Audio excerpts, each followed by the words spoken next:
如果你打开最近几天的主要媒体不管是《金融时报》的首页，还是路透社的终端，你会发现所有的头条新闻好像不再是战争，也无关什么石油，而是出现了一个让加拿大人既无比熟悉，但又似乎突然间觉得陌生，甚至还带着些许迷茫的一个名字——马克·卡尼。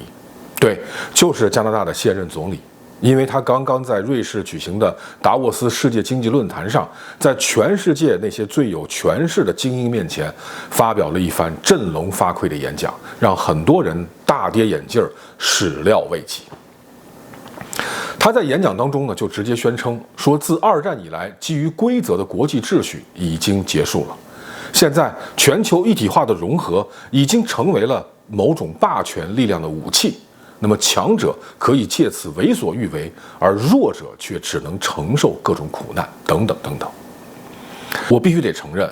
作为一个媒体从业者我每天在各种信息场里边摸爬滚打这么久，我也算见过大世面。但是看完这个演讲，我还是被震撼到了。相信很多人都会跟我有一样的感觉，觉得卡尼前几天在中国的动作其实就已经够惊人了。他以总理的身份亲赴北京，在那场被外界称为冰点重启的会晤当中跟中方签下了一份极其大胆的关税对侨协议。中国把近好几十亿加币的加国的这个农产品关税，从84%这种近乎绝产的数字一口气降到了15%。而作为交换卡尼政府也宣布说，加拿大将绕过美国的意志允许每年有4.9万辆中国电动车以6.1%的最惠国的关税进入加拿大。那很多人看到这一幕的时候心里其实的潜台词就已经在担心了，说卡尼你可是这是在玩火呀。但是玩火嘛，总能换点暖气回来也算值。因为毕竟在大家看来这尽管是一场高风险的对冲，虽然华盛顿肯定大发雷霆，甚至会指责我们背叛盟友，但说到底这还是在做生意的范畴，那就还有回旋的余地那比方说卡尼回来以后那只需要到华盛顿去关起门来多赔几个笑脸，在即将到来的这个美加墨协定的这个续约谈判里多让点利益，或者干脆在波音的什么订单上面多签几个字儿，这事儿大概率也就能糊弄过去了。毕竟大家都知道，在特朗普2.0的这个年头里在2026年，谁家还没点求生欲呢？也能理解。但是事实证明咱们都太小看了这个个子不算高，平时好像也不怎么爱说话的银行家和精算师的这个总理了。原来北京的这些言行只不过是他的开胃菜。他一不做二不休，直接跑到瑞士达沃斯，在全世界的聚光灯下发表了这篇据说是他自己亲自撰稿的，题目为是断裂不是过度的演讲，公然把那层要命的窗户纸就这么给捅破了，甚至说可能是连桌子都给掀了。他没有用那种外交辞令里边常见的什么关切呀、战略呀，或者是寻求共识等等这样的话，而是直接借用了捷克思想家瓦茨拉夫·哈维尔在《无权者的力量》里那个著名的蔬菜店经理的隐喻，说过去几十年，像加拿大这样的中等国家，其实就像极了那个蔬菜店的经理。我们虽然根本不信那个标语，但是就为了避免麻烦，为了假装那个所谓的基于规则的国际秩序依然能保护我们才在那儿进行这么一场顺从的表演。但问题是，中等国家如果只去追求顺从带来的这种安全，那最终的结果可能事与愿违，并不会是真正的安全，而早晚有一天你会被摆上强权者的餐桌。而接着他更是说出了那番让全场鸦雀无声的那番话。他的意思是说，当一个系统性的秩序已经变成了大国霸权的私器，当所谓的一体化变成了对我们的奴役，那么就是时候把窗户上那个标语摘下来了。加拿大拒绝再做一个活在谎言里的附庸。We are taking the sign out of the window.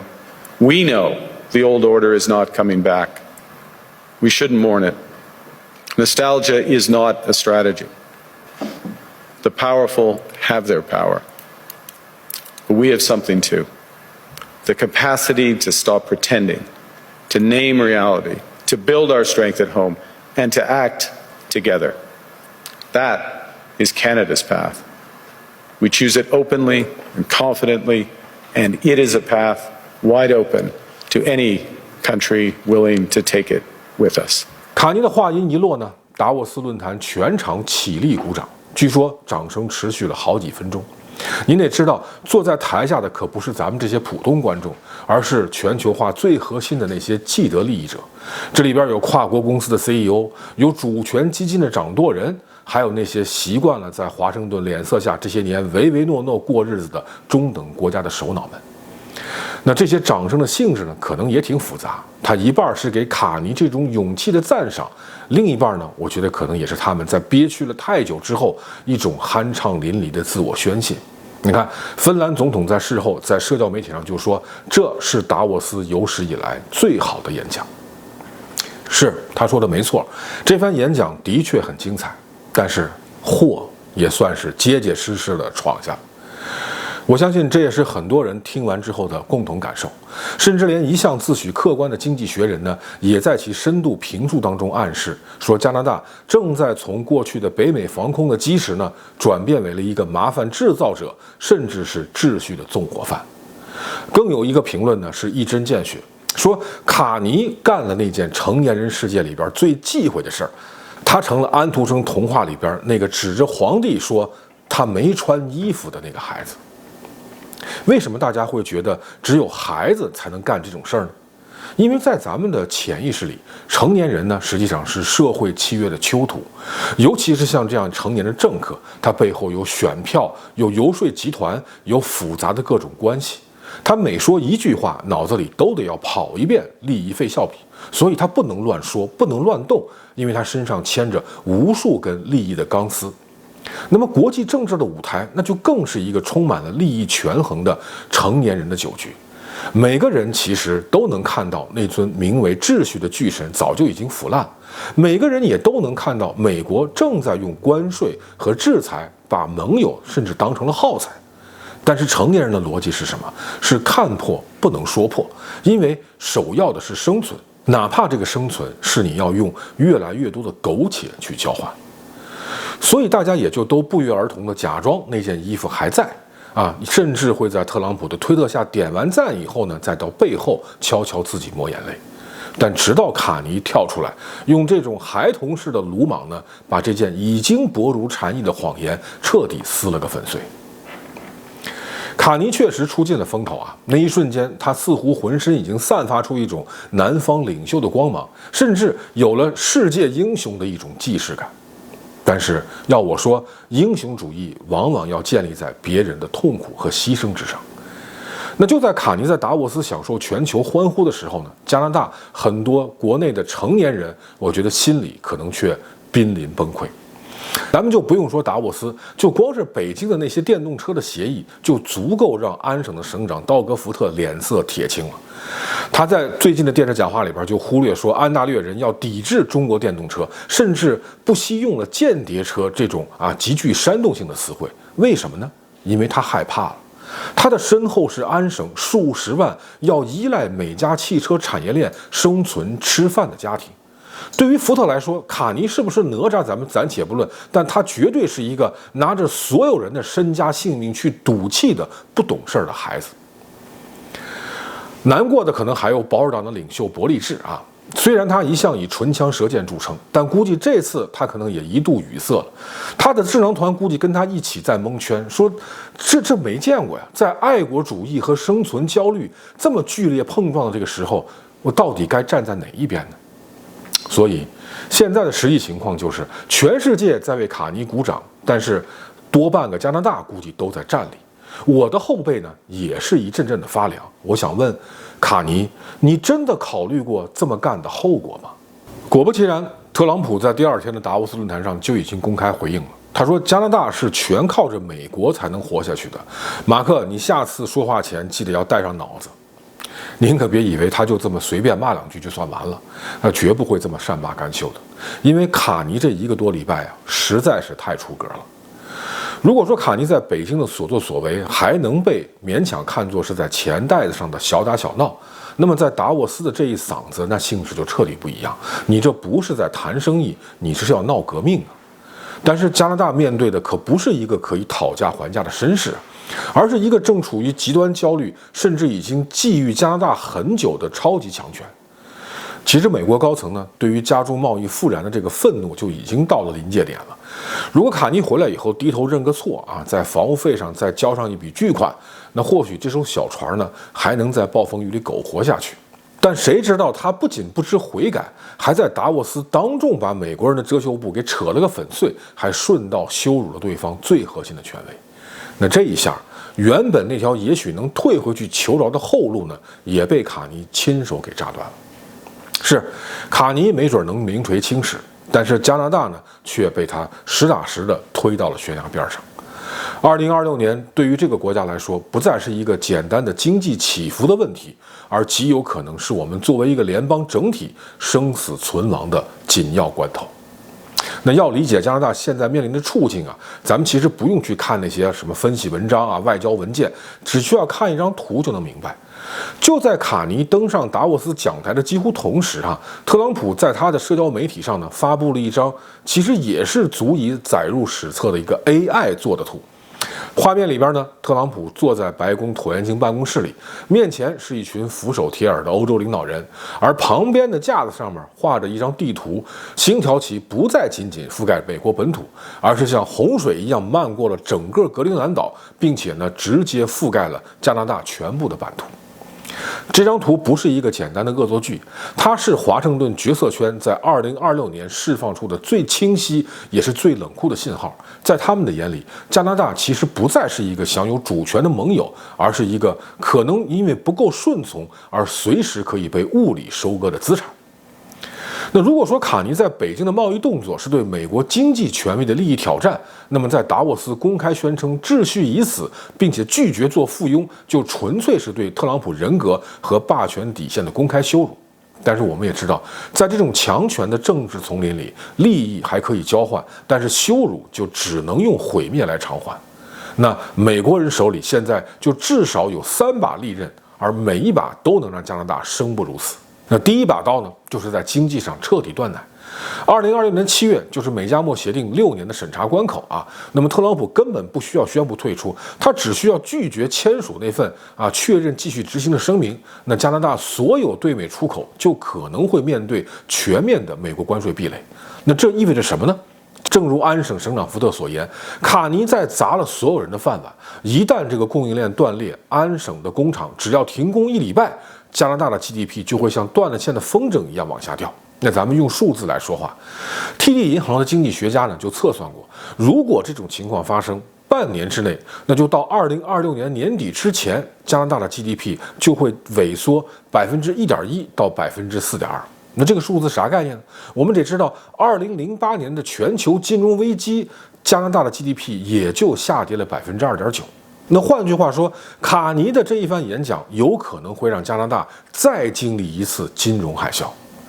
那第二把刀呢，则是地缘上的窒息。特朗普提到美国正在紧锣密鼓地建设那个覆盖全北美的导弹防御网。那如果卡尼又不愿意交那700多亿的投名状又不愿意成为美国的第51州，那美国就会把它排除在外。但是排除在外可没那么简单啊。那么美国就会认为说，加拿大和整个北极就成了整个北美的防御黑洞。那么美军的宙斯盾舰、军用雷达就会绕过渥太华，直接插进西北航道里。那么加拿大争取了几十年的北极主权，在美国国家安全这个借口面前，就会变成一张擦汗都嫌硬的废纸。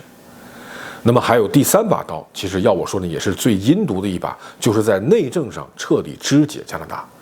这个不是危言耸听啊，因为此时此刻，据说阿省的那个自由阿尔伯塔的那个分离运动呢，已经收集到了超过15万个签名，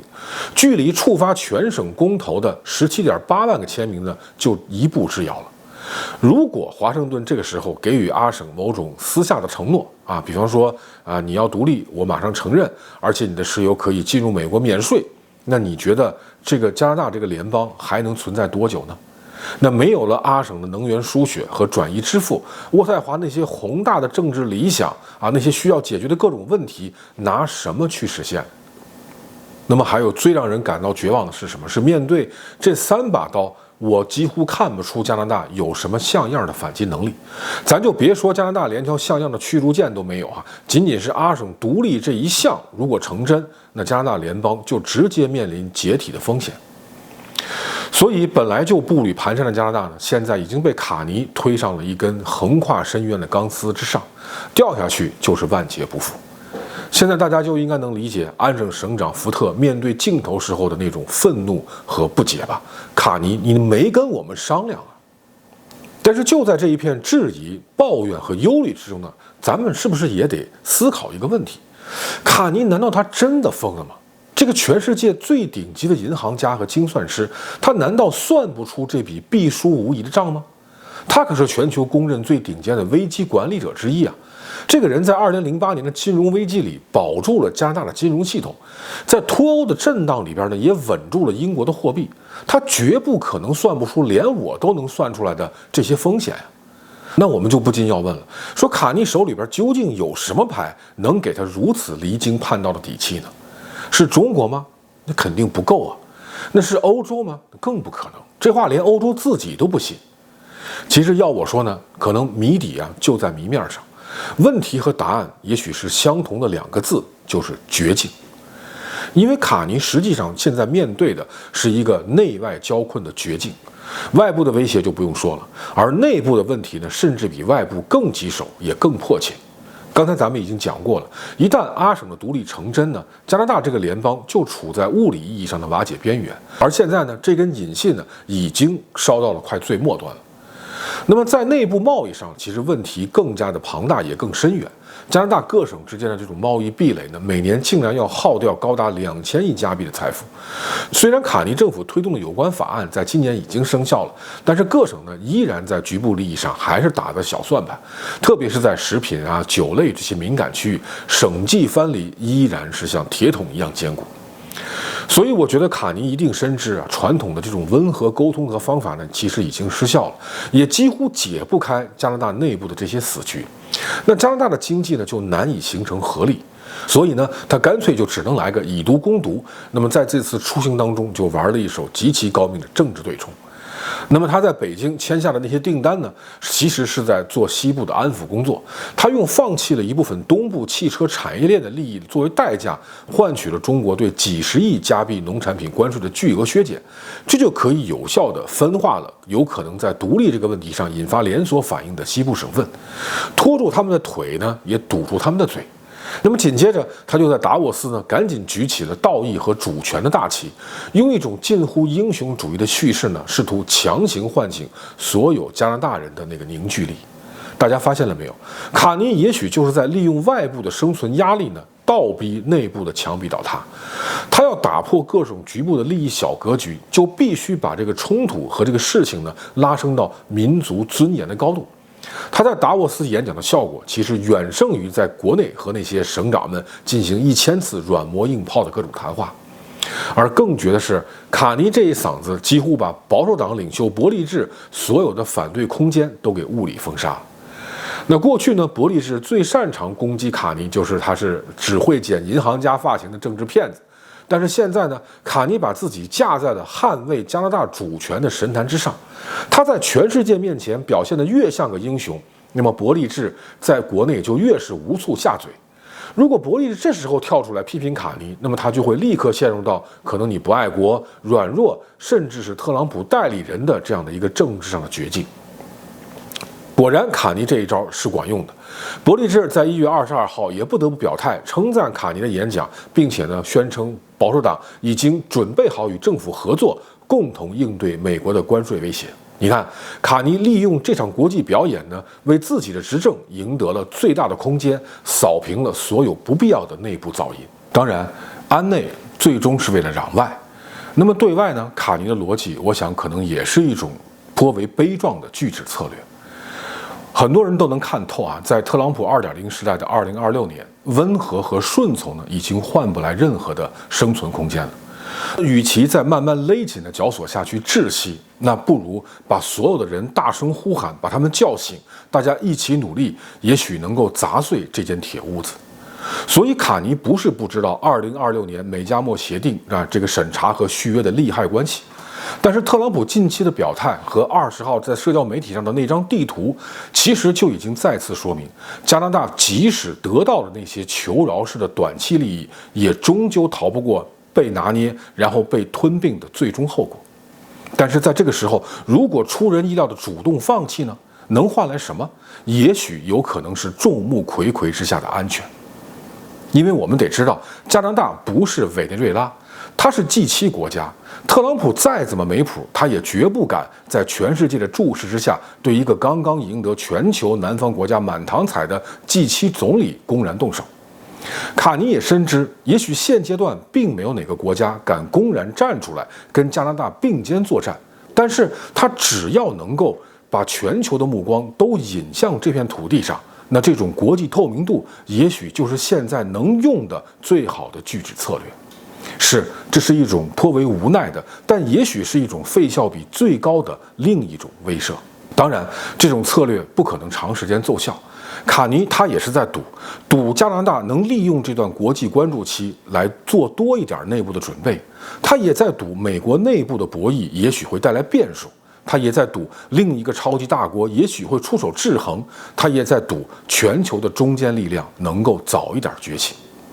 但我们得知道，他不是因为有胜算才去赌，而是他算过了，只有现在孤注一掷，才可能有一丝的胜算。除此之外，也许别无选择。换句话说，也只有这样，可能才能解释卡尼在这1个多礼拜里边的一反常态。他得用这种精确的鲁莽，才能抓住这最后一次，甚至是唯一的一次绝处逢生的机会。但是话又说回来，我们也必须承认，即便卡尼他自认为有充分的理由，但是此举呢也确实太过冒险。他没有跟任何人商量，就把国家的前途和命运啪的一声全都压上去了。那我们就不得不直面有可能出现的最糟糕的结果啊！加拿大的经济和民生有可能在短期内急速失血。对于普通加拿大老百姓来说，日子大概率会因为这个决策而雪上加霜，通胀也许会卷土重来，而那个曾经支撑无数家庭财富梦想的房价呢，却可能陷入了一蹶不振的泥潭。所以，就算有再多外国人给他鼓掌，但是卡尼的做法，我相信会有相当大比例的加拿大人是不认同的。因为如果生存都成问题，那么空谈这些道义，无论如何也都是一种奢侈。所以，卡尼究竟是捍卫主权的英雄，还是自绝后路的疯子？是为国请命的大义，还是葬送未来的愚蠢？我无权定论。这一切也许只有等待历史的评价，有待于时间在这个颤颤巍巍的2026年给出一个验证。但是在节目的最后啊，我想抛开所有理性的分析和权衡之后呢，说一说我自己心里的一点感受。我在加拿大生活已经5年了。应该说，我没赶上加拿大最好的时候，所以呢，在这过去的5年里，我也越来越多的去质疑自己当年的这个决定。我抱怨过这里基建落后，效率低下，但是生活成本呢却高得让人窒息。我也纳闷过，加拿大在政治上时不常的能暴露出来带有一种发育不全的幼稚，但是经济发展呢却一天比一天老态龙钟。说实话，我也无数次后悔过，甚至懊恼自己当年做了一个错误的决定，因为加拿大没有那么美好，甚至说加拿大也许不值得。但是就在我在手机上看完了卡尼的这场演讲的时候，我除了惊讶蒙圈之外，我的心里还真真实实的产生了一种我自己都意想不到的变化，那是一种久违的一种热乎乎的感觉。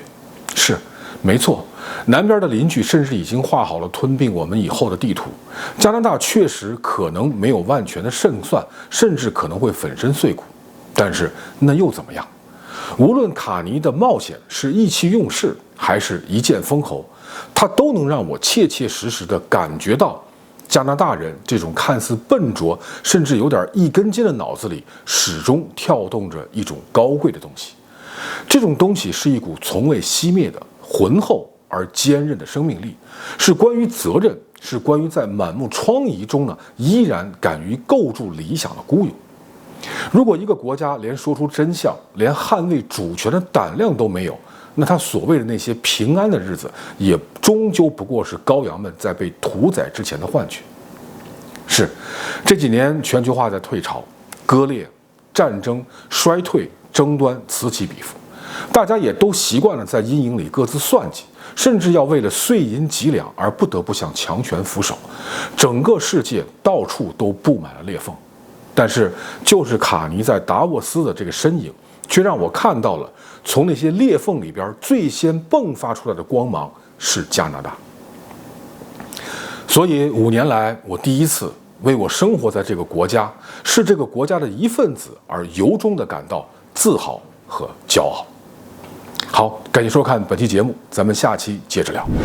Now, Canada was amongst the first to hear the wake-up call, leading us to fundamentally shift our strategic posture. Canadians know that our old, comfortable assumptions that our geography and alliance memberships automatically conferred prosperity and security, that assumption is no longer valid.